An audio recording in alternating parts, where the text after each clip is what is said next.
ఈ రోజే సబ్స్క్రైబ్ చేయండి మీ ఫేవరెట్ షోస్ చూడండి. ఏ ఆడబిడ్డనైనా తోడబుట్టినట్టే చూడాలి. ఏ ఆడ మనిషినైనా అమ్మలానే గౌరవించాలి. అలాగే తాతయ్య. రాయ్, మందారం విషయంలో తప్పు చేశావు, హారతి విషయంలో తప్పు చేశావు, ఆఖరికి రాధికా విషయంలో కూడా నువ్వు తప్పు చేశావు. నీలాంటి వాడు ప్రాణాలతో ఉంటే ఇంకొకరికి ఆదర్శమయ్యే ప్రమాదం ఉంది. నేను చంపేస్తారా? చంపేస్తాను. మావయ్య మావయ్య వదిలేండి మావయ్య, నా తప్పేం లేదు మావయ్య. మావయ్య మావయ్య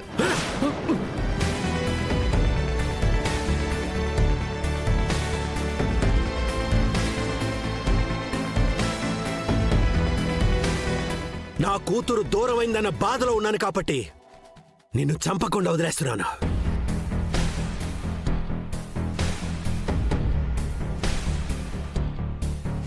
చూడండి, రుక్మిణి గురించి ఎవరికి ఎలాంటి అనుమానాలు అవసరం లేదు.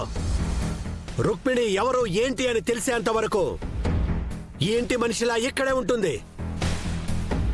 తనకు నచ్చినట్టుంటుంది. తన గౌరవానికి ఇబ్బంది కలిగేలా ఎవరు ప్రవర్తించినా నేను ఊరుకోను.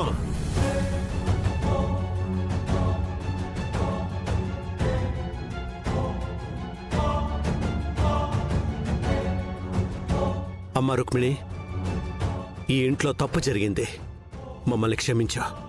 ఇక మీదట అలాంటి తప్పులు ఎప్పుడు జరగవు. ఎవరో తప్పు చేసిన దానికి నువ్వు క్షమించమని అడగడం ఏంది నాయనా?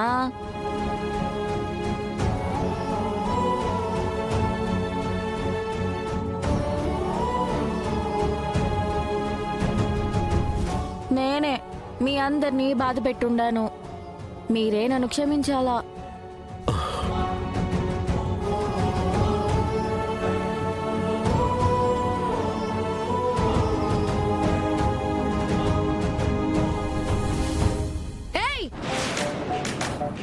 మా తాతయ్య గురించి కథలు కథలుగా విన్నాను. ఏ కథలో అయినా మా తాతయ్య హీరో అనిపించాడు.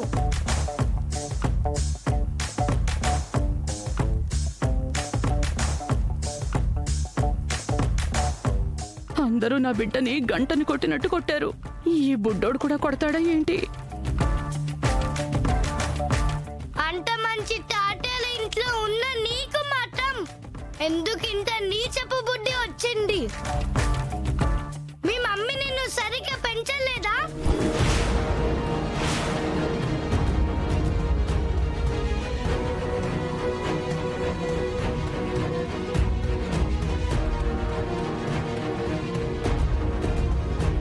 నువ్వు చేసిన పనికి అందరూ నేను కొలుతుంటే నాకు కూడా కొట్టాలనిపించింది.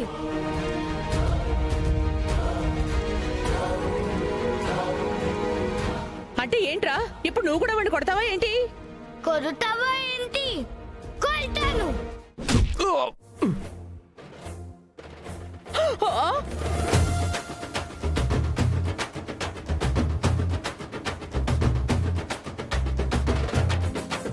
ఎవరమ్మా అమ్మ